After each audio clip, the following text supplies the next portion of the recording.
Hi guys, samahan nyo ako ngayon magja-jogging tayo. And then bago ang lahat, nag-video-video muna tayo. And then pagtas ng video-video, syempre mag-warm up muna tayo. Para kahit papaano, hindi sumakit ang ating katawan. Especially ang ating mga muscle. Kaya napakahalaga na bago tumakbo, is nakapag-warm up ka para hindi mabibigla yung katawan mo kinabukasan and hindi sumakit ang buong muscle mo. So ayan, talon-talon and unat-unat and yan, palabas na pala tayo ng bahay guys. So yun, shout out sa mga sinampay ko. Ang dami ko nilabahan kahapon and nakakapagod. And yun, palabas na tayo ng bahay. And dito pala guys, naglalakad muna ako dyan kasi hindi pa magsisimula ang aking pagtakbo dyan. So, eto, nasa labas na tayo ng subdivision. Palakad-lakad ang ganda ng panahon. And ayun, tingin-tingin muna sa paligid, baka may aso. Baka habang tumatakbo tayo, hinahabol na pala tayo ng aso, di ba? So, maaliwalas, hindi masama ang panahon. And ayun, tumakbo na ang person. Shout out sa bangs ko. Hiwa-hiwalay na sila. Dalawang hati na yan. May parong turn na. And lakad uli kasi hininga lang person. Kasi ngayon lang uli nakapagtakbo.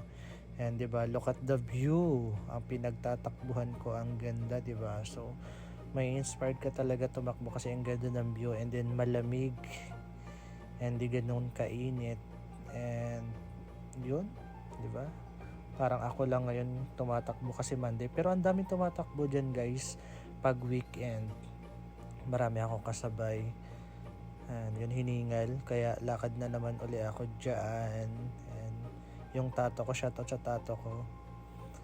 And ayun, nag-set up pala ako ng camera diyan kasi wala naman akong kasama para kuhanan ako habang tumatakbo. Kaya upo-upo muna, tapos emote, mag-iisip, tas pahinga, and then kinuha ulit yung cellphone and lakad-lakad. Jogging ito na may konting lakad kasi nakakapagod. As usual, nag-set up ulit ako ng camera kasi wala naman magkukuha sa akin na tumatakbo ako. Kaya ito, nag-set up, kunwari tumatakbo. And then kinuha uli, and habang tumatakbo kami, nadaan na akong baboy, diba? And yun, as usual, nag-set up ulit ng camera para sabihin tumatakbo ang person. Diba? Tumatakbo naman talaga ako. Wala lang talaga akong kasama para kuhanan ako ng video. And yun, may nakita pala akong baka dyan. May kasamang baby, kakapanganak lang. Diba? Ma-fog pa siya, oh. Ang ganda. And minadaanan akong tindahan ng mga gulay, prutas, 'di ba? Ang ganda. And then makikita mo yung sunrise sa likod nila. And ayun, minadaanan din ako ng mga gulayan like lettuce, yan.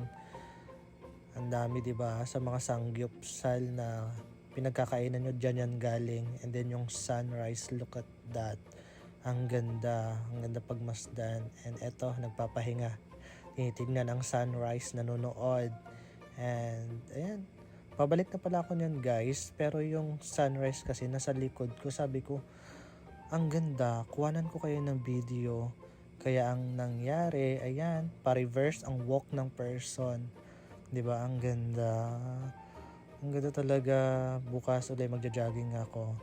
And eto, may resort din pala dyan, private pool. So, dito lang yan sa likod ng subdivision namin, matatagpuan sa Casanueva, Baluarte. Ang ganda dyan guys. Perfect dyan para sa mga tropa. And habang naglalakad ako pa uwi, minadaanan akong college, St. Joseph College.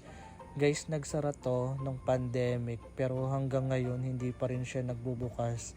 Hindi na siya nag-ooperate. Parang wala na ata balak magbukas uli.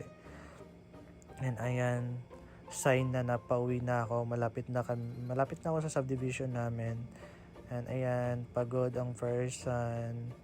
And then ayun, papasok na ako and nasa loob na ako ng subdivision namin sa Estana Subdivision, Tansa, Cavite. And yun, pagod.